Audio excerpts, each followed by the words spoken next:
말씀 나눌까요? 사랑주님 감사합니다. 주의 말씀 함께 나눌 수 있는 귀한 시간 주심을 감사합니다. 잠시 주의 말씀을 나누고 공부할 때에 주님의 지혜가 충만하게 임하는 복된 시간이 될 수 있도록 축복하여 주시옵소서. 감사드리며 예수 그리스도 이름으로 기도드립니다. 아멘. 이렇게 온라인으로 우리 성도님들과 함께 말씀을 나눌 수 있게 됨을 너무 감사합니다. 이렇게라도 하나님 말씀을 우리 성도님들과 온라인상으로 만날 수 있게 된 것이 너무 감사하고요. 오늘부터 하나님 말씀을 함께 공부하고자 합니다. 여러분들 짧은 시간이지만 한번 질문하고 시작을 할까요? 성경 공부 왜 할까요? 왜 목사님들이 성경 공부하자고 얘기할까요? 우리가 말씀을 공부하는 이유가 뭘까요? 예수 믿고 구원받은 우리가 말씀을 더 알고 깊이 알아야 될 이유가 뭐가 있을까요? 그 이유는 태초에 말씀이 계셨기 때문에 그렇습니다. 그 말씀이 곧 생명이고 그 안에 빛이기 때문에 그렇지요. 우리가 말씀을 알면 알수록 그 말씀 안에는 생명이 우리 가운데 채워집니다. 우리가 예수 그리스도를 믿는 자로 우리 안에 말씀이 채워질 때 그 생명이, 그 빛이 우리 가운데 임하는 거지요. 그래서 사도 바울이 반복해서 하신 말씀이 있습니다. 예수 안에, 그리스도 안에 거하는 것에 대해서 반복적으로 많이 말을 하지요. 우리가 그리스도 안에 거할 수 있는 것은 말씀 안에 거할 때만 가능합니다. 우리가 말씀을 공부하는 이유는 말씀을 공부하고 말씀을 알수록 주님 안에 거할 수 있기 때문에 그렇습니다. 한 가지 우리가 조심해야 될 것은 말씀을 공부한다는 것을 지식적으로만 안다라고 머물러 있으면 안 된다는 거죠. 말씀을 안다는 것은 곧 예수 그리스도를 안다는 얘기고, 예수님을 안다는 얘기는 하나님의 뜻을 더 깊이 깨달았다라는 겁니다. 하나님의 뜻을 깨달은 사람, 그 뜻대로 사는 사람들이지요. 이 말씀 함께 나누면서 저와 여러분 모두가 예수님을 더 깊이 알고 만나고 그 생명이 우리 안에 거하게 되고 빛 가운데 거함으로 주의 뜻을 이뤄나갈 수 있는 복된 하나님의 백성이 되기를 간절히 소원합니다. 우리가 성경을 공부할 텐데요. 한 가지 더 질문해 볼까요? 제가 질문하고 잠깐 시간을 드릴 테니까 속으로 한번 대답해 보시겠어요? 말씀이 뭘까요? 성경이란, 말씀이란 이라고 질문을 한다면 뭐라고 대답하시겠습니까? 3초의 시간을 드리겠습니다. 1초, 2초, 3초. 네, 여러분들 각자 마음 가운데 떠올랐던 대답, 틀린 대답이 아닙니다. 모두 다 틀림없이 하나님께서 주신 마음이고 그 말씀 맞지요? 성경은 한마디로 표현한다면 예수 그리스도입니다. 구약과 신약이 나눠지는데 구약은 오실 그리스도에 대해서, 신약은 오신 그리스도에 대해서 우리에게 말씀해 주고 있죠. 그래서 성경을 한마디로 얘기한다면 예수 그리스도다라고 얘기할 수 있고요. 요한복음 5장 39절에도 보면 너희가 성경에서 영생을 얻는 줄 생각하고 성경을 연구하거니와 이 성경이 곧 내게 대하여 증언하는 것이다 라고 우리 주님 말씀하십니다. 그래요, 성경은 예수 그리스도에 대하여 증거하는 것이다. 또한 요한복음 1장 14절에 보면 말씀이 육신이 되어 우리 가운데 거하심에, 그 말씀이 직접 육신이 되어 우리 가운데 거하셨다라는 거지요. 그래서 말씀은 곧 예수 그리스도, 그분을 의미합니다. 그런데 이것은 제 대답보다는 좀 신학적인 대답이겠죠. 제 개인적인 대답을 드린다면 저는 성경은 나침판이다 라고 누누이 말씀을 드립니다. 전에도 얘기했듯이 성경은 나침판이죠. 왜 제가 나침판이라고 했을까요? 광야를 걸어갈 때 방향을 잡아주고 또 길을 안내하는 것이 나침판이지요. 이 나침판이 없으면 어느 방향으로 어떻게 가야 될지를 알 수 없기 때문에 그렇습니다. 이 말씀을 우리의 나침판으로 두고 오늘 내가 이 말씀을 따라 어떻게 살아갈지, 말씀을 따라 오늘을 어떻게 걸어가야 될지가 이 말씀 안에 있고 그 말씀을 깨달을 때 더 가까이 나갈 수 있고 또 바른 방향으로 나갈 수 있기 때문에 그렇습니다. 그래서 저는 이 말씀을 나침반이라고 생각을 합니다. 오늘도 이 말씀을 함께 공부하면서 혹여나 내 삶의 방향을 다시 조정할 필요가 있다면 말씀을 앞에 두고 말씀을 따라 나갔으면 좋겠습니다. 시편 119편 105절에 보면 주의 말씀은 내 발의 등이요 내 길의 빛이니이다 라고 말씀을 합니다. 주의 말씀은 내 발의 등입니다. 내 앞길을 열어주시지요. 내 앞길을 보여주고 있지요. 그리고 내 길에 빛이 되십니다. 한 치 앞도 보지 못하는 세상 가운데 빛으로 앞을 비춰주시는 거지요. 시편 119편 9절에 보면 청년이 무엇으로 그의 행실을 깨끗하게 하리이까 주의 말씀만 지킬 따름이니이다. 말씀 안에 있어야지 우리가 거룩하고 정결한 삶을 살 수 있습니다. 청년이 무엇으로 그 행실을 깨끗하게 할 수 있습니까? 우리가 무엇으로 우리를 깨끗하게 할 수 있어요? 무엇으로 우리를 깨끗하게 만들 수 있습니까? 말씀밖에 없다라는 거죠. 오늘 하루도 말씀 가운데 순종할 때 우리는 그 말씀 안에서 깨끗한 삶을 살 수가 있습니다. 말씀을 따라가는 삶, 말씀 안에 거하는 삶, 그리스도 안에 거하는 삶이 다 이와 같은 거지요. 우리 행실을 깨끗하게 할 수 있는 것은 말씀밖에 없습니다. 말씀을 붙들고 말씀을 따라 나갈 때에 우리 삶의 진정한 정결함과 깨끗함이 이루어질 수 있는 거지요. 이 성경에 대해서 디모데후서 3장 16절에서는 이렇게 얘기합니다. 모든 성경은 하나님의 감동으로 된 것으로. 그래서 모든 성경은 하나님이 감동으로 된 것이기 때문에 이것은 하나님 말씀이지요. 교훈과 책망과 바르게 함과 의로 교육하기에 유익하다라고 이야기를 합니다. 그래서 우리를 하나님의 온전한 사람으로 만들기에 충분한 것이 이 모든 성경입니다. 그리고 히브리서 4장 12절에 보면 하나님의 말씀은 살아있고 활력이 있어 좌우의 날선 어떤 것보다도 예리하다라고 얘기하지요. 말씀은 문자가 아닙니다. 적혀있는 것으로 끝나는 것이 아니라 살아있습니다. 그냥 살아있는 것이 아니라 활력이 있고 좌우의 날선 어떤 것보다도 예리합니다. 성경에 이 말씀을 통해서 우리 신앙의 많은 선배들이 변화된 것을 봐요. 어거스틴도 말씀 안에서 변화됐지요. 마틴 루터는 로마서 1장 17절을 통해서 이신칭의를 깨닫게 되고 종교 개혁을 할 수 있는 모티브와 또 힘을 그 말씀에서 얻게 되는 것을 보게 됩니다.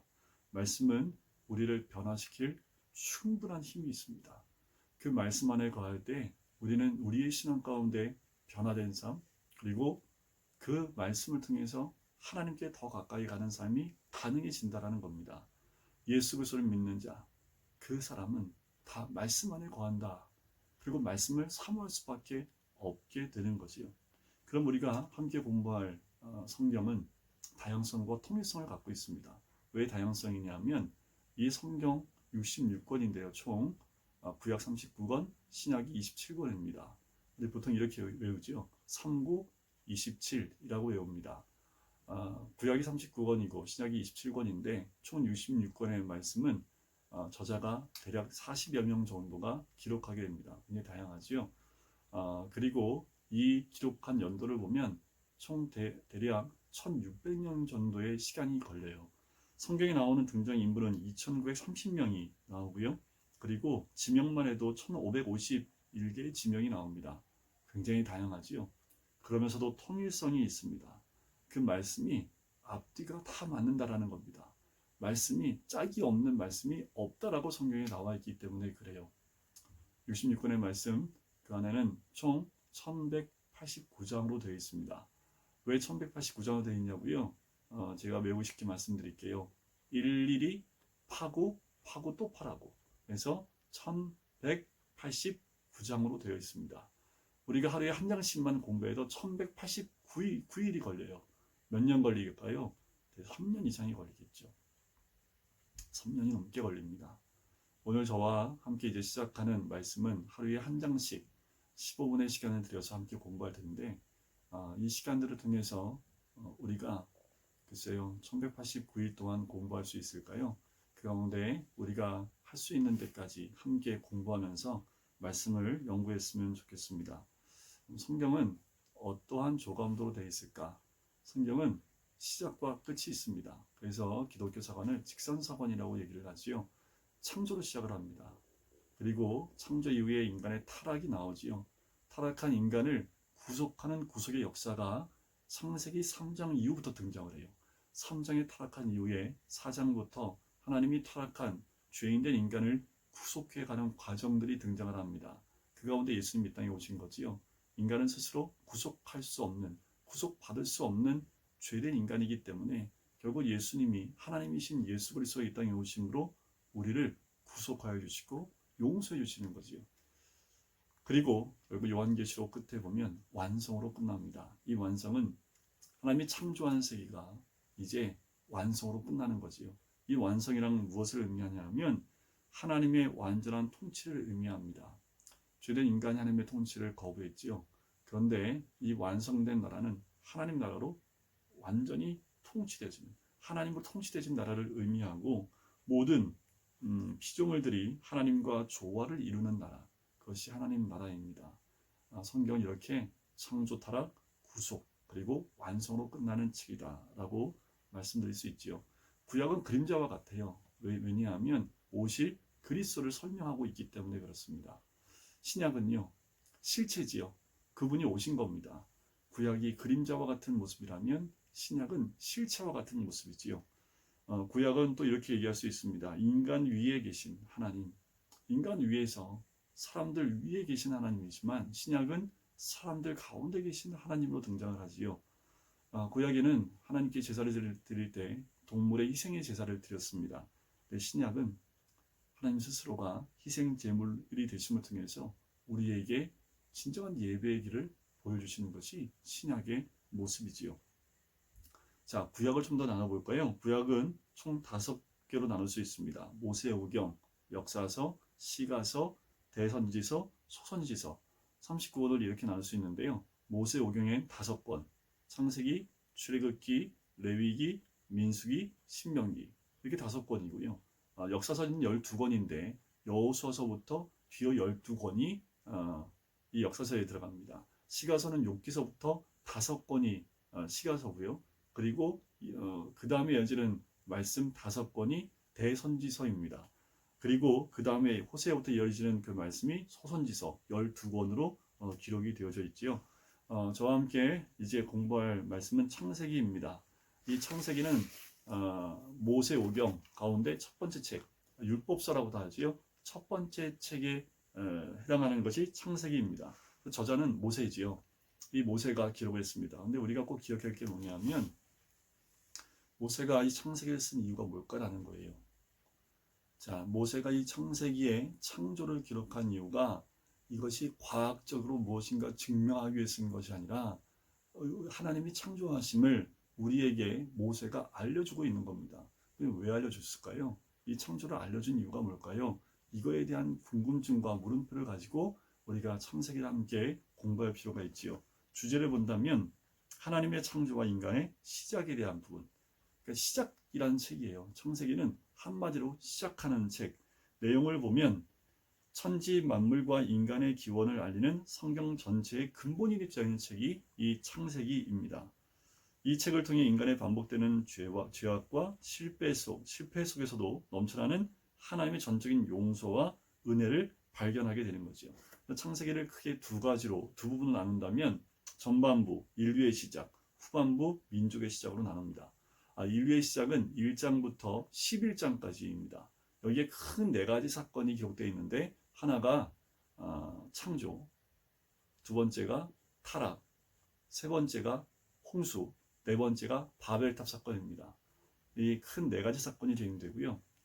그리고 후반부에 있는 민족의 시작으로 나오는 이 12장부터 50장까지의 내용이 4명의 족장의 이름이 나옵니다. 우리가 잘 알고 있는 아브라함, 이삭, 야곱, 요셉, 이 4명의 족장의 이야기가 등장을 하지요. 이것은 12장부터 50장까지 기록되어져 있습니다. 자, 이 창세기의 특징을 본다면 천지 창조로부터 야곱 후손의 애굽 이주에 이르기까지 역사를 다루고 있어서요. 성경 65권 전체를 합친 것보다 더 긴 역사를 기록하고 있는 것이 창세기입니다. 구속사의 시작을 알림의 기록 목적이 있습니다. 아까도 말씀드렸지만 모세가 기록을 했어요. 그러면 이 책이 언제 기록됐을까? 근데 조금 생각해보면 금방 답이 나옵니다. 왜냐하면 모세는 어떤 사람이었어요? 애굽에 있는 이스라엘 백성을 출애굽하여 가나안 땅으로 인도했던 사람이지요. 출애굽하고 광야에서 40년을 보내게 됩니다. 모세가 가나안에 못 들어갔기 때문에 이 책은 그 40년 안에 광야를 걷고 있는 이스라엘 백성에게 준 책이다 라고 보면 돼요. 더 나아가서 광야와 같은 인생을 살고 있는 우리들에게 준 책이다 라고 보시면 됩니다. 시대를 걸러서 건너서 모세가 지금 우리에게 말씀해 주고 있는 거예요. 이 창세기를 통해서 뭘 말씀하고 있는지, 창세기를 통해서 모세가 우리에게 무엇을 알려주고 있는지 우리가 한 장씩 함께 보면서 나눌 텐데, 여러분들 꼭 기억하셔야 될 것은 꼭 성경을 먼저 읽고 이 영상을 보셨으면 좋겠습니다. 지금은 첫 시간이니까 여러 가지 설명을 드렸고요. 성경과 창세기에 대한 간단한 소개를 했고요. 다음 시간부터는 1장을 들어갈 텐데 1장을 한번 다 읽고 이 영상을 함께 보고 공부하시면 한 장을 1장을 다 여러분들이 공부하고 이해하는 데 아마 많은 도움이 되실 겁니다.